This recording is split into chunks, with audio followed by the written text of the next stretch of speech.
Yes. All right, great. Okay, so first, and can you see my cursor, Christy, as well? I can draw if we can. Actually, I'll just draw. So for this GIF, we're going to focus on these two players here, and I'll erase that in a second. But the blue jersey is on defense, and the white jersey is playing offense. And what I want people to really focus on is how the person on defense in the blue jersey really maintains the same vertical positioning in up and down the field, while the player on offense in white kind of does a bunch of circle-y and round moves as they're going up and down the field trying to get open. And even though the player in the white jersey has a speed advantage on the player in blue on defense, because the player in blue maintains their angle of attack on defense, they're able to get a block here because they just stay in the same vertical positioning up and down the field. And they're able to do this because they trust their mark, that they're not going to get broken. And they're able to just use angles of the field as they go. So we're going to be talking about that as we go forward. So just something to think about as we are working through this presentation. All right, so next we're going to talk about defenses and what they're doing. So defenses currently are throwing a lot of zones and junks. So what a zone is basically putting people in positions where they can make plays at the disc.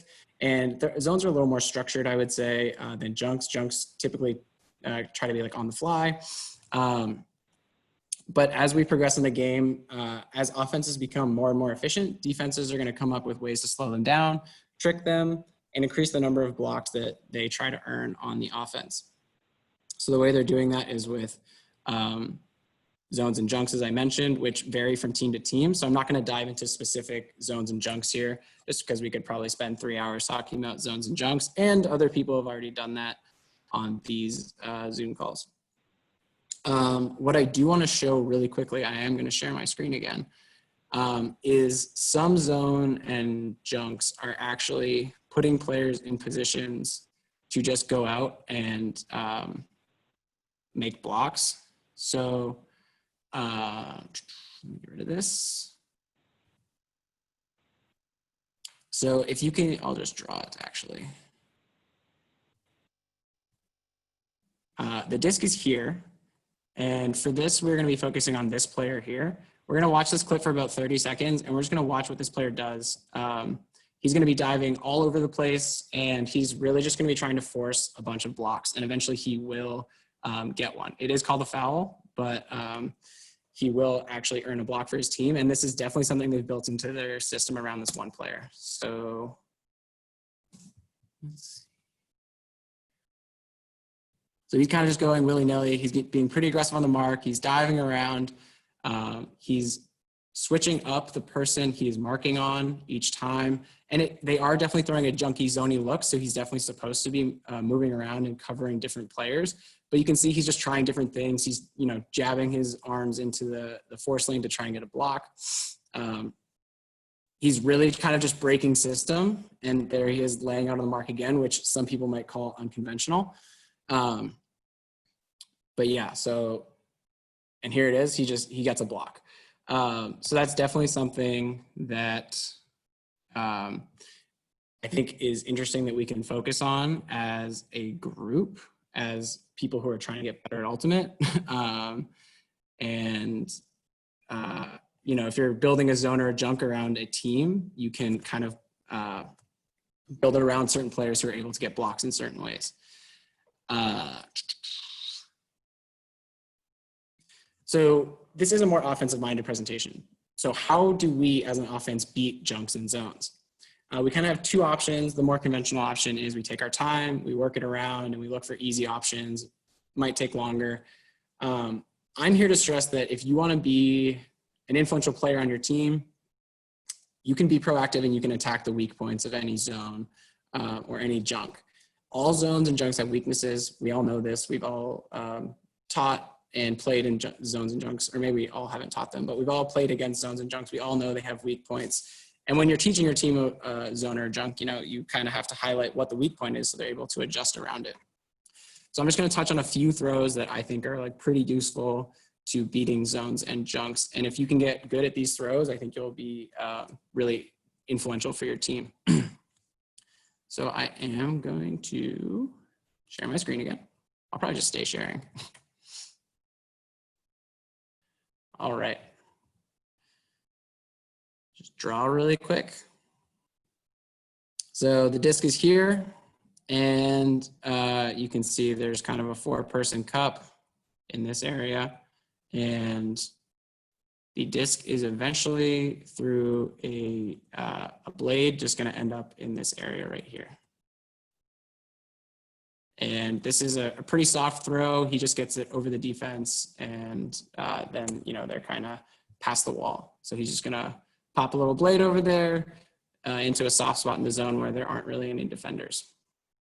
And then as we see, they can continue their run up the field. Another useful throw is, this is again kind of a soft spot blade. Let me start drawing here. This player with the disc is going to end up throwing into a soft spot over here. The camera will pan over, and yeah, we'll just see where it goes from there. But I think it's another really great throw.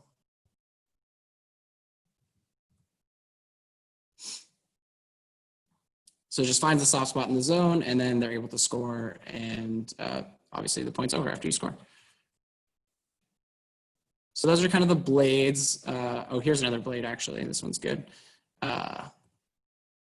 Player here is going to end up throwing to kind of this space right here, just so everyone is aware of the play that we're trying to watch.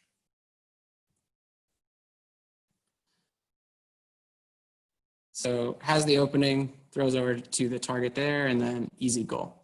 So those are just some kind of like blade options you can use to kind of open up the field.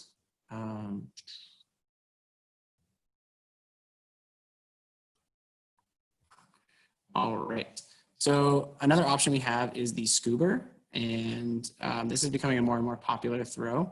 So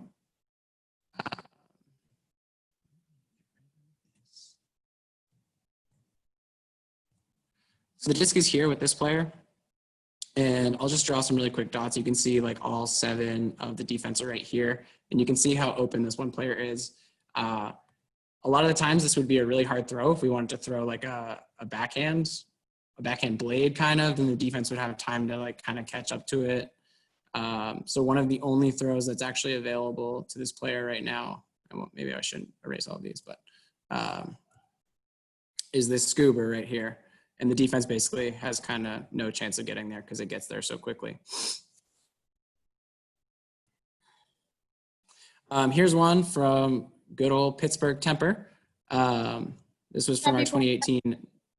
This is from our 2018 Nationals game.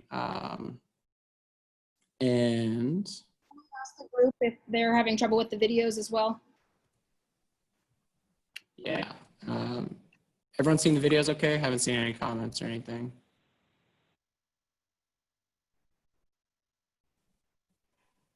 Pat, can you see them in real time? They've been pretty laggy. They're pretty laggy for me. Videos just okay.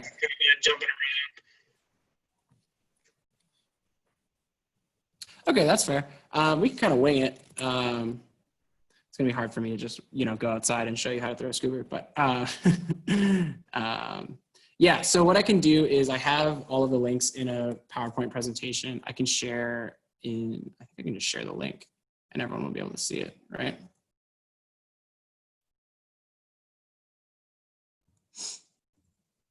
All right. Here's what I'll do.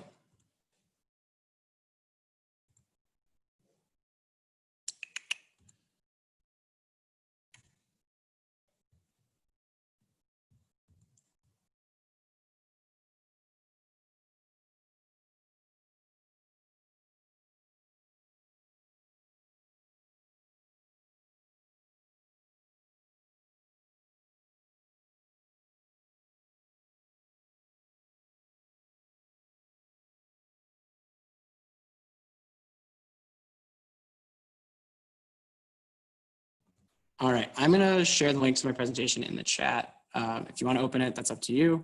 If not, totally fine. You're just gonna be as a viewer, and I can just kind of let you know what slide we're on if you'd like. So that should be in the chat now if people want to check that. I already see people logging on. Great.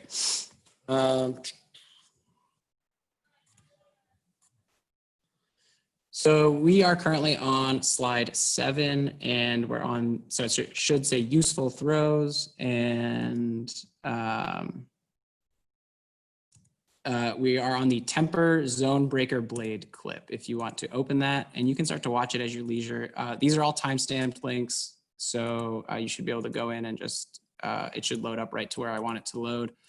And I'll just start talking right away, because if people load it up, I want them to kind of get the feedback of it. But what we're looking at in this clip is you can kind of see the disc is going to be kind of in the middle right of the field. It's on the right sideline as we're looking at it. And you can see behind the wall of the cup, there's a player who's wide open. And really one of the only throws that's going to get there is a skinny throw up the line. A hammer would probably be dangerous because it would kind of bend out of bounds. A scuba, kind of the same thing. It's either got to be a backhand or a lefty flick. Luckily, we have a lefty flick here. And you can get up the line because there's just a lot of space to throw to if you ignore the sideline. So you should be able to get us that player. And then because we are then in a advantageous situation, we have 2 players plus the player with the disc going against 1 player. That defender is then tasked with trying to cut off 2 options, and they pick 1, which is what they should do, and then you're able to score. So these are really useful options to get past the gut of the defense, which is the zone, or the wall of the cup, and then once you're past there, you can really be off to the races. So I'll give everyone like a few seconds to kind of watch that clip. If you're having trouble with it, let me know. Sorry, the video clips didn't work at the start there.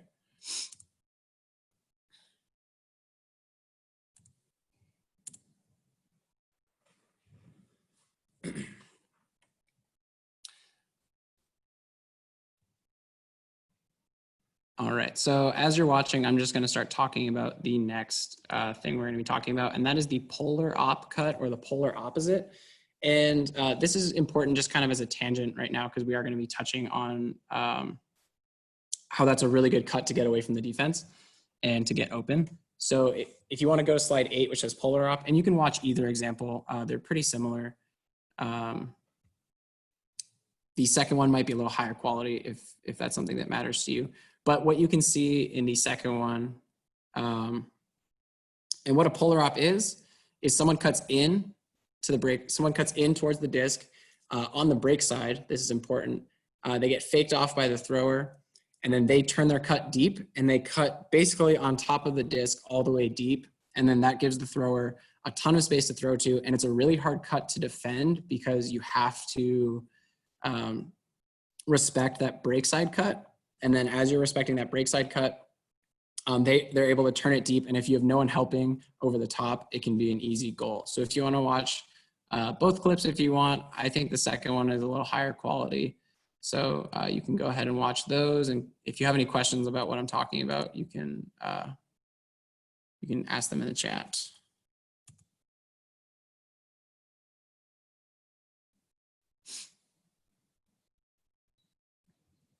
And again, the polar op or polar opposite is going to be important as we go forward in the presentation.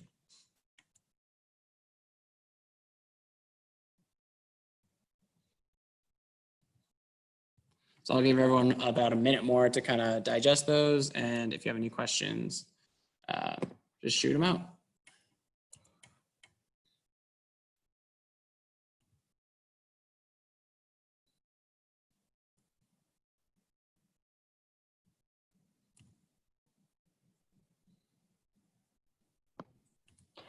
This happens closer to the sideline rather than the middle of the field? Yes, definitely closer to the sideline. I would say if you divide the field into thirds, you would typically be on that, on one of the thirds, like the lines of the thirds where the field is divided, or closer to the sideline. You can be right on the sideline and throw this throw, as we'll see in a couple of examples coming up. But yeah, it doesn't really work in the middle of the field just because of the type of the throw you're trying to throw. And then Marm put in the chat, yeah, everyone can see that, but people also call it a butterfly cut. Yeah, and that's kind of why I wanted to introduce it. I know people run this cut all over the place, but just as Pittsburgh, we kind of call it the polar op. So thank you, Marm, for sharing that. It's good to know that it exists elsewhere. Okay, so now that we have touched on the polar op, if you want to switch to slide 9, these are all kind of polar op cuts. We're just going to go through 2 of these, but now that you have access to the presentation, like you can go through and click all my links, and you can always shoot me an email. I can throw my email in the chat after this is over if you have questions. But if you want to click on the Alex Thorne link, you can see that Alex is set up with the disc, like even horizontally with the USA Ultimate logo, but further across on the sideline. And you can see that the player in the black jersey, maybe I should just share my screen so I can draw and then you guys can play the video. I'll do that. You don't have to see my face. Okay, so so Alex is, okay, Alex is here with the disc, and then the cutter who's going to receive this disc is here. This cutter is going to make a cut and kind of clear out, and then this cutter is going to come in a little bit, and then they're going to make their fake, and then they're going to go deep. And what's really important about this, and kind of what I wanted to touch on with the whole presentation, is that Alex's throw here is a throw that cannot be defended by help defense and is very, very hard to guard. The person would have to be incredibly tight, which is what this polar op opens up. It opens up your cut a lot. So it's really hard to defend just because of the nature of the throw. So go ahead and watch that. It is a pretty bladey throw, so it definitely will have a higher margin for error. But at the same time, it is very precise. And if you're trying to throw deep and you're, throwing floaty hucks or you're throwing them out of bounds for whatever reason, this might be something that is something to practice so you can, your throws might have similar margin for error. That was kind of a jumbled way to say that, but I hope it made sense. So yeah, watch that clip. And then when you're good with that, I will touch on this Carolyn Finney clip next. So I'll give everyone about a minute or 2 to kind of watch that Alex Thorne clip a few times. I would recommend watching it for probably about 30 seconds because they'll show a bunch of different angles that I think are valuable.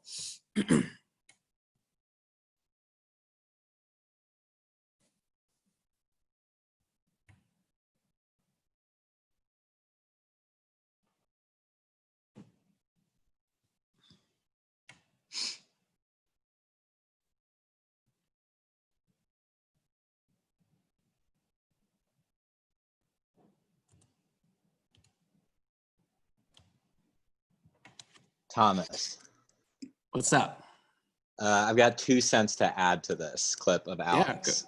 Yeah, one thing I noticed too is that the mark that he has isn't quite flat. A lot of times when teams defend throwers and teams that do the polar op, they often mark flat. So it's often really useful to open up that that mark with a backhand fake. Alex is obviously a very good thrower and the mark isn't flat here, so he doesn't really have to do it. But I have found and seen that helps people get this throw off and more accurate a lot. Yeah, thank you for adding that. And we are definitely going to talk about breaking the mark later. I just thought this was the correct flow. So thank you, Hafiz, for adding that. That's definitely very true. Opening up this huck look with some sort of fake is very valuable and makes the throw a lot easier.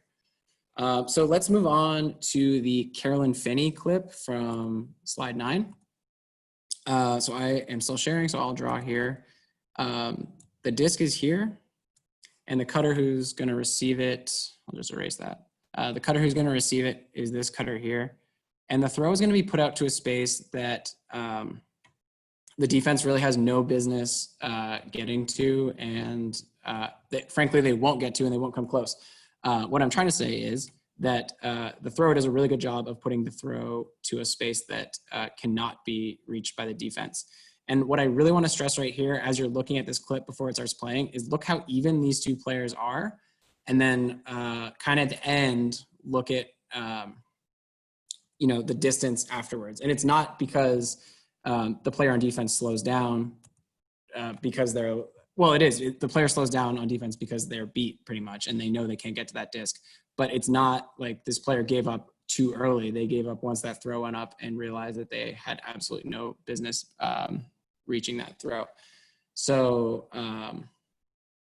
so yeah, give it a look. Watch that clip. If you have any questions, let me know. Yeah. Any other comments? Also welcome. Again, this is a discussion for everyone. So want to hear what people have to say.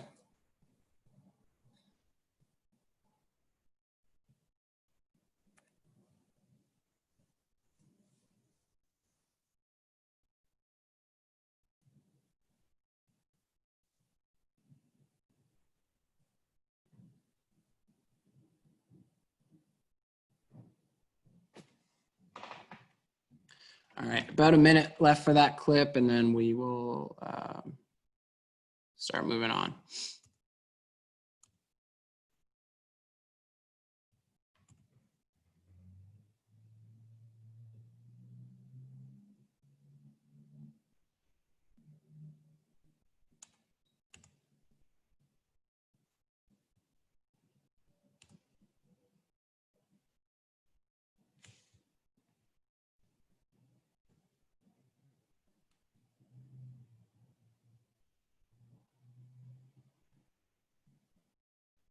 We have a couple of questions in the chat, if you can address those. Yep. Yeah, I'm just reading through them. Sorry.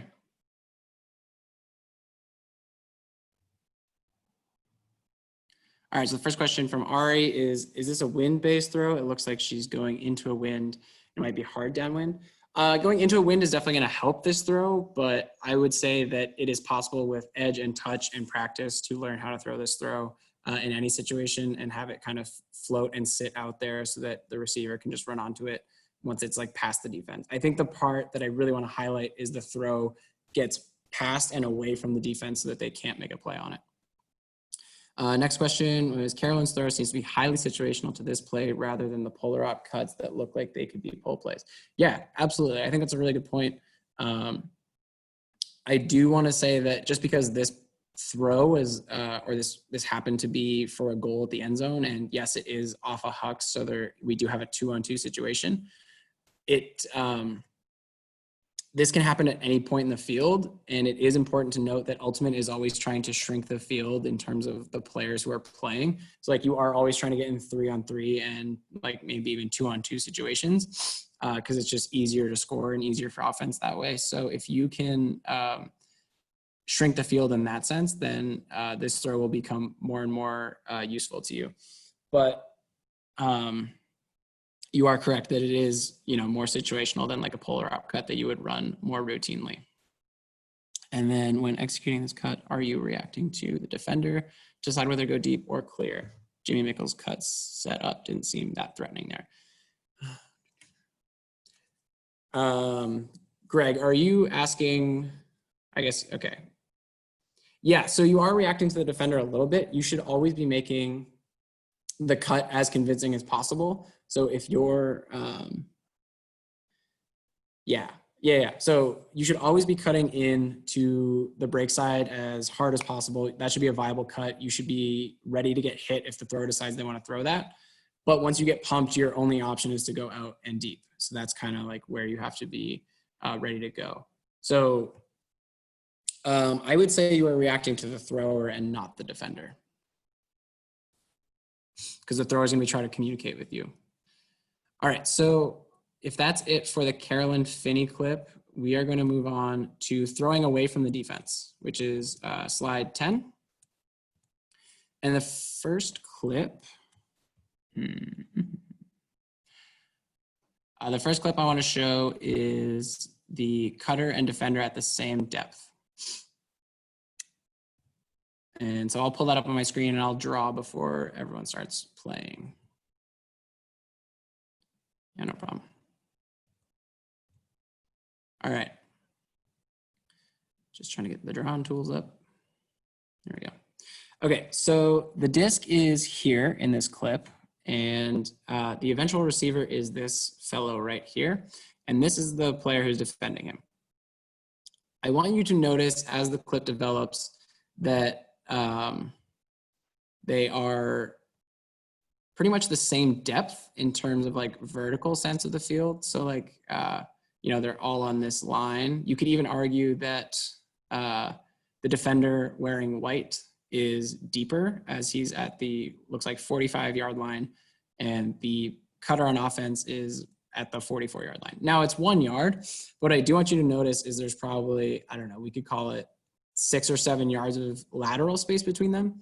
And then as you play this clip, notice where the thrower puts this shot or puts this throw, because he puts it in a space that is very advantageous for his receiver, but also extremely difficult for the defender to read because it's going straight over his head. So go ahead and play that clip. Watch it a few times. Kind of just notice that even though this defender might have traditionally good positioning because they are quote unquote deeper and inside of their person in respect to where the disc is, good throwers can evaluate that and create a better position, or a better throw, excuse me, can create a better throw that is advantageous for the receiver and the receiver's positioning on the field.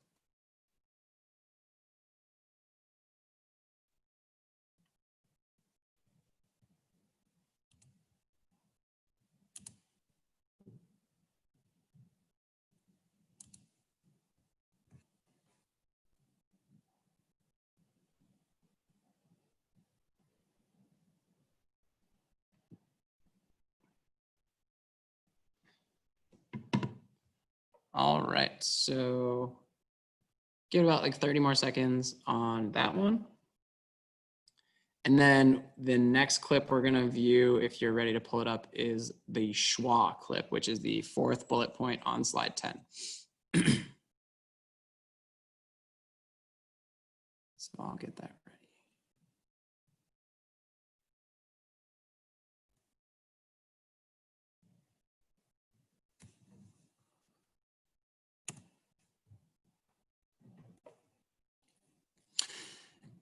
Yeah, Greg, I have looked at that, and I thought about whether there should have been a pick call. I think because of what I mentioned about the lateral distance, that defender was not within the 10 feet needed to call a pick, and that's why a pick wasn't called. And that might have helped in getting the cutter on offense open enough, but I wanted to really highlight the throw because that throw was definitely purposefully placed in a way that was way more advantageous for the person on offense. But it's a good question. All right, so I'm gonna jump onto the next clip here, the schwa clip. So hopefully everyone's with me. But this is another example of throwing to that space that the defense can't get to. So the disc is here with this pair, and the throw is going to be beautifully thrown out to this space where there is no help defense. And again, I want to note that we are kind of in a 3-on-3 or 4-on-4 situation, because we've moved upfield quickly, and you know, the rest of the defense is back in this space. Sorry, I've kind of made a mess of that, but you're not watching on my screen anymore. So go ahead, watch that clip, see where it goes, and yeah, if you have any questions, shout them out, because again, like, this is a traditional defensive positioning that a lot of people would call good defense, because this person here, this player, is preventing an under from this player here, and is pretty close to her defender, but the throw is just put in such a way that there is no chance for the defender to make a play. So that's what I kind of like about these plays. Yeah, so take a look. I'll give you about a minute, and then we can keep rolling. And again, if you have any questions, shoot them in the chat.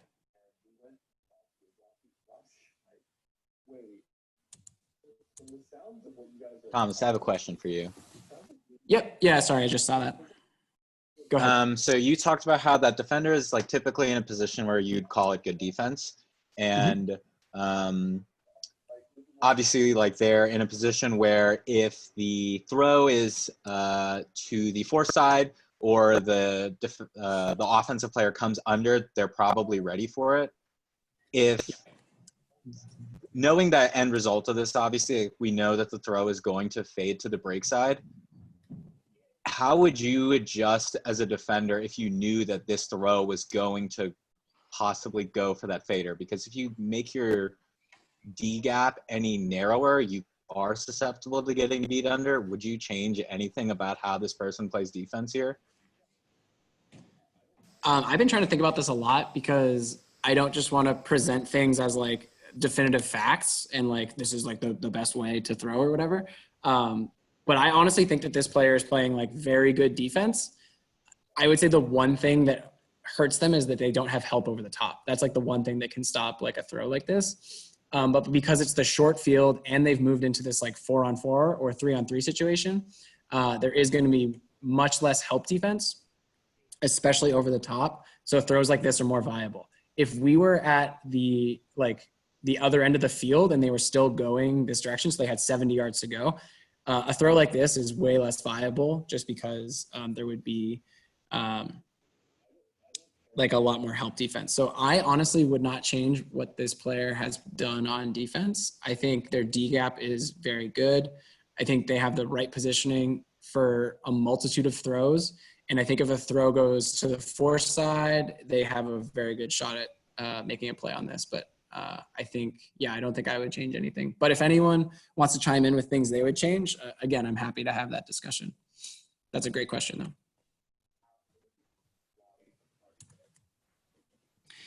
Given the preceding throw is a lateral from the force sideline, should they not have orbited in anticipation of continuing break side?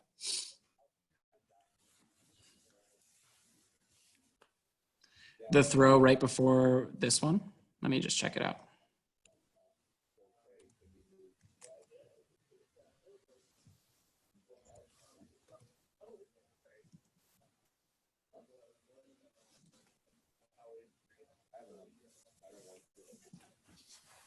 Sorry, I'm watching two things, but No worries.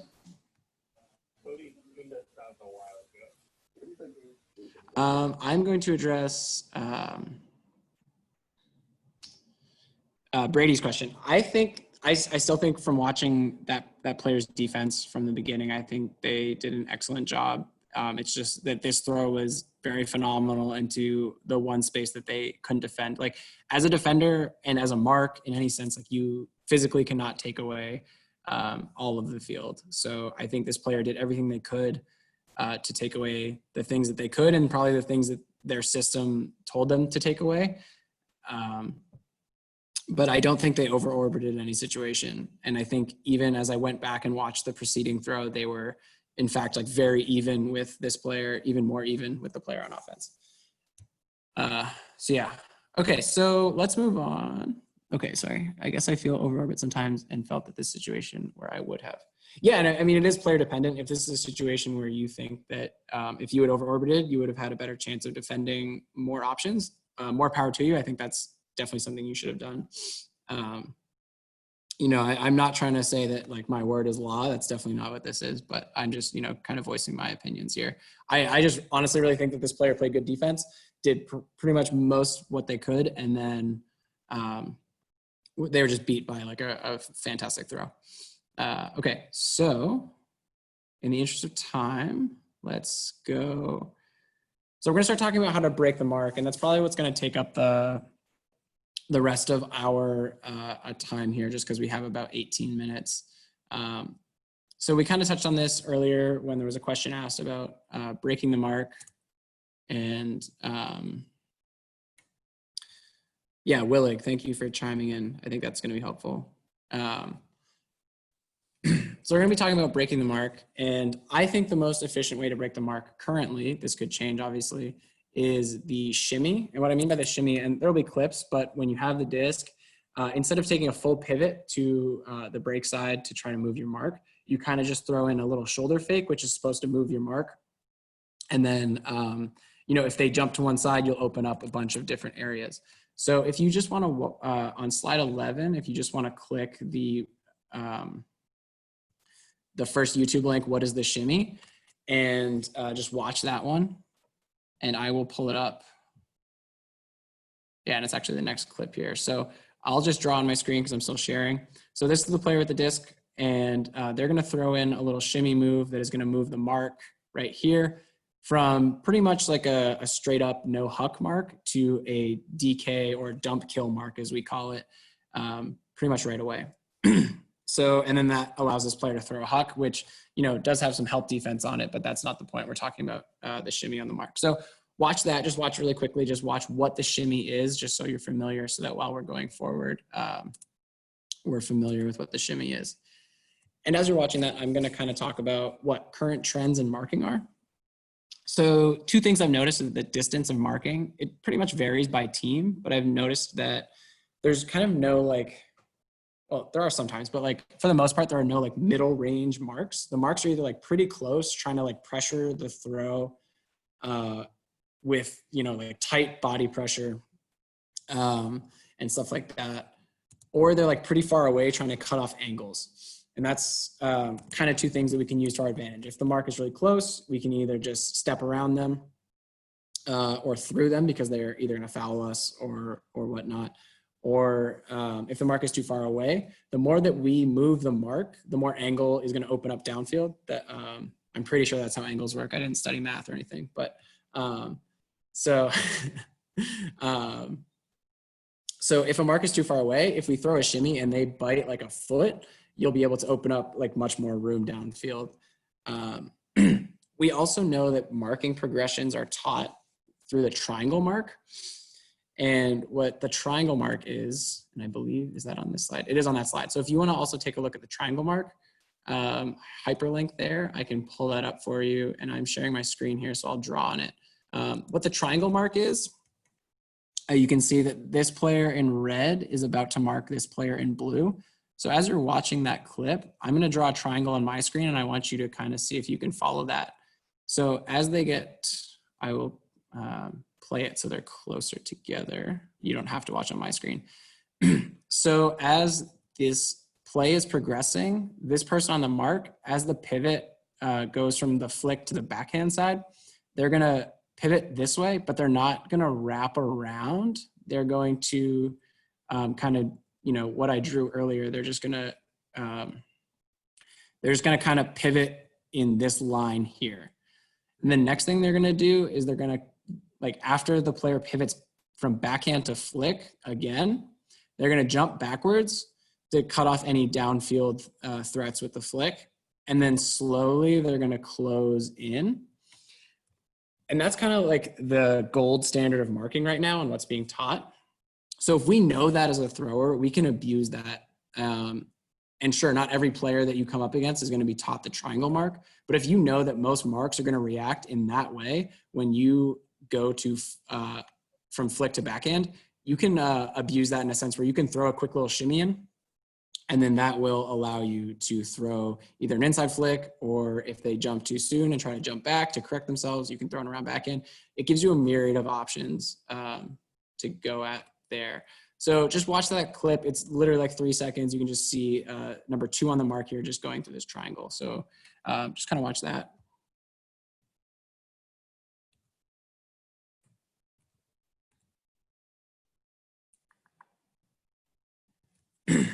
And then I'll just keep talking because I kind of want to get through this stuff. But so marks are usually too active or not active enough.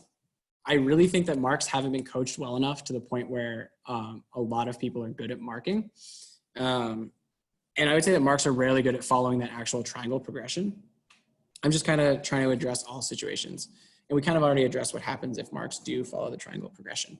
But if a mark is too active, it actually gives you a lot of information. So if you know a mark is too active and you throw a shimmy in, they're probably going to bite super hard. So if you know that, then you know what's going to be open right before you throw that fake. So you should be ready. If the mark's not active enough, then you just go the opposite way. Then if a mark is just, you know, forcing you flick and they're not moving at all, then you know you're going to have a free around backhand, probably a free inside flick, and obviously free force side throws. So you really need to kind of realize what is your mark doing. I'll talk a little bit now about why I think the shimmy is the best way to break the mark currently. Just overall, it's the most efficient. If you are pivoting back and forth 3 times to try to get your open throw, you're just wasting a lot of time in the stall count. You're not gaining a lot of information about your marker. the person on the mark, because they're probably just following you. And if you're pivoting, you're no longer looking upfield and seeing what options are developing for you as a thrower.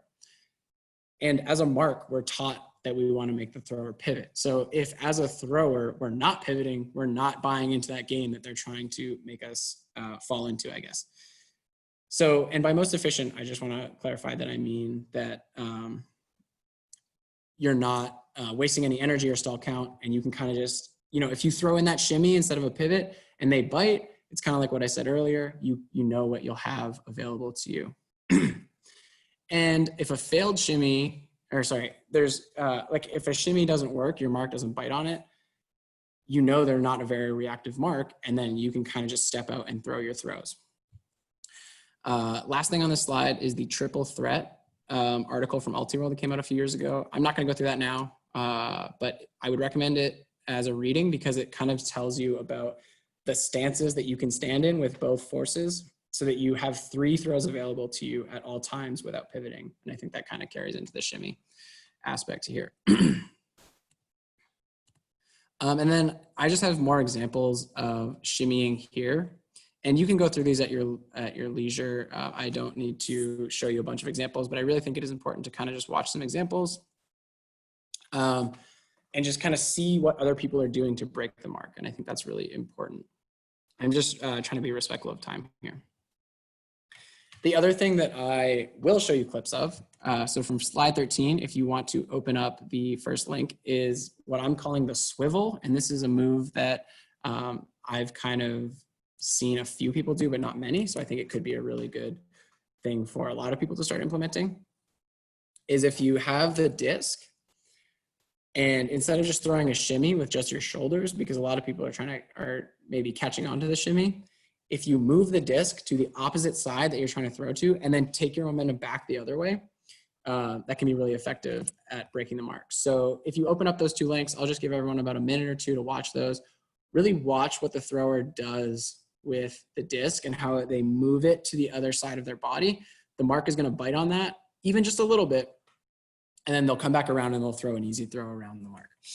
Especially the first one, I believe, is near the end zone line, where we're taught to kind of pressure the inside and kind of give up the around, because it's a longer, no, we don't want to give up the around. We want to give up the inside because our players downfield should be tighter. There's less room. So if we give up the around, you know, that can be detrimental. So this player, you know, kind of baits someone into swiveling, or baits someone with their swivel. Let me just pull it up. Yeah, so this is what the clip should look like. This player baits their mark to bite a little bit on the inside, and they have an easier round for a score.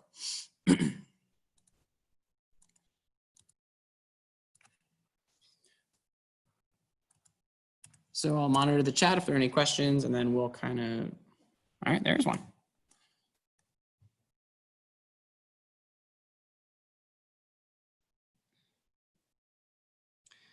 I think a shimmy is most effective on all marks because if you shimmy and they don't bite, then you have the information available to you to then just either step out and throw the break throw, because you know they're not going to be fast enough to bite on you if you are doing that in any reasonable sense of pace. But it is really effective on reactive and jumpy marks because you'll get them to jump pretty far because they think you're going that way. And then you can, you know, hit your break throw. So I think it's effective on both, but it's effective for different ways. So effective on reactive and jumpy marks because you'll make them jump and react. But I think it's really, it's also effective on marks that aren't jumpy at all, because then you'll just gain that information about them and you'll be able to beat them in a different way.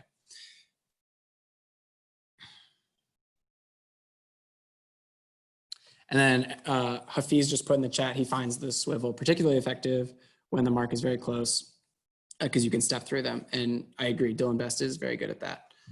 And then Hassan, to answer the second part of your question, would I want to use that full pivot fake to make a less active mark bite? Honestly, no. Like if they're not reacting to you, I guess if you wanted to, if they were in the way of something you wanted to throw, then you could throw in a full pivot. But if they're not reacting, say they're taking away your inside flick and you want to throw your inside flick, you should always have the inside flick and around backhand options available to you in your head as like something you would throw to a certain cut that's coming towards you. So if they are taking away your inside flick, then I would recommend that you could just step out and throw the around backhand. Obviously, that is like a very situational thing that I just said, but you know, I think having both options available is good. Okay, so now that we've watched the swivel clips, I want to get to kind of my favorite little throws. And again, I encourage everyone to go back and like watch these throws. Watch all the clips that we're not getting to. So in the interest of time, I'm going to skip the break the mark up line, but I'll skip the clips, but I'm going to touch on it really quick. I think breaking the mark up line is going to be a really, really dangerous situation for teams to attack in the future, especially vertical stack teams that have shifted their stack away from the disc just a little bit so that no help defense can come. And a lot of handler positioning these days is, or handler defender positioning is such that it pushes the player into that upfield space behind the mark because they're trusting their mark. But as throwers get more comfortable with breaking this mark and throwing to that huge open space, you can throw a lot of throws there, especially if that stack is shifted, like I said earlier. You should be able to, this should be a very dangerous place to attack. And, you know, we think about getting beat up line as like a negative, you know, it gives the other team like a power position on the force side, but on the break side, I think it's even potentially more dangerous in how the game is developing because it gives you options to switch the field. Your mark could over pursue and you'll have another break throw available to you. So go back and watch these clips. They're pretty quick, but I do want to touch on inside hucks on slide 15 in the last 5 minutes here. And I hesitate to call these hucks. I really wanted to call them away shots because as we kind of mentioned earlier, we saw one clip in the Schwa game. These are away shots that kind of just put the disc in a spot where the defender really has no play getting at it. And the first one I want to show is the machine one. So if everyone wants to open up the machine clip, I'll draw on my screen again. So the disc is here. And this is one of those situations where it was kind of upline to the break side. So you can see that the mark here has over pursued a lot, which opens up this entire throwing lane. And I'll erase those. Oh, that kind of looked almost bad. Anyway, so this player with the disc is about to throw this just right out here. And you can see that the cutter and the defender are basically even, but because he puts, or this player puts it in a spot that this defender just can't get to, he puts it past the defender. It's just, the defense really has no play. So go ahead and watch that. I think this is a really good example of it, but we have other really good examples as well. But yeah, watch that throw. If you can get good at these throws, I think you will be a very influential player on whatever team you're playing on.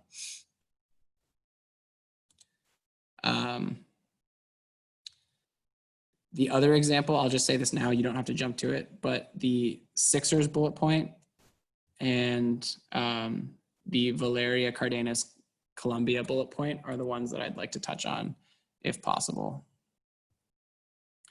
I will go ahead and draw for the Sixers one currently, just because we're running out of time a little bit.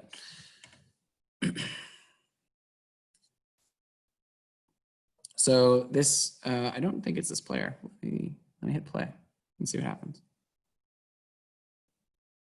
Yeah, okay. So this player right here is going to come in here and receive it right around here. And then they're going to throw a nice inside flick huck, which is a little further. It's about from half field. Still kind of a huck, still kind of an away shot. So just give that a watch and, you know, see the spacing, see how the defender really just has, you know, no play on it. Less so than if it was a force side shot or it's where the defense is properly positioned, quote unquote.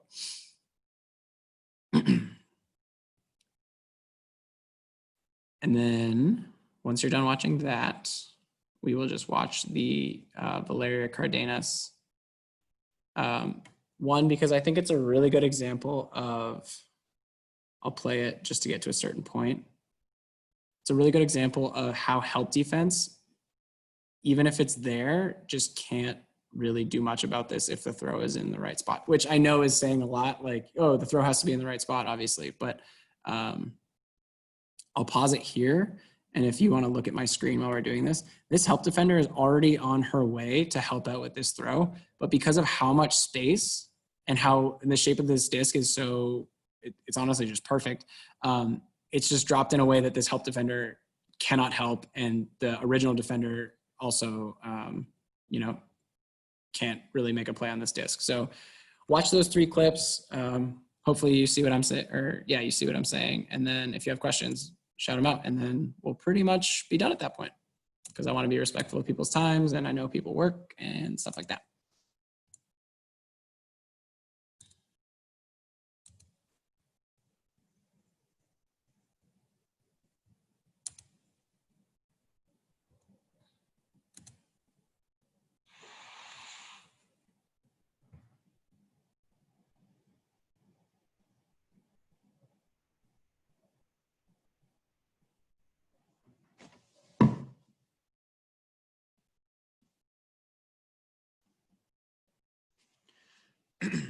All right, so it is 9 o'clock, and I want to be respectful of everyone's time. So I want to thank you all for having me.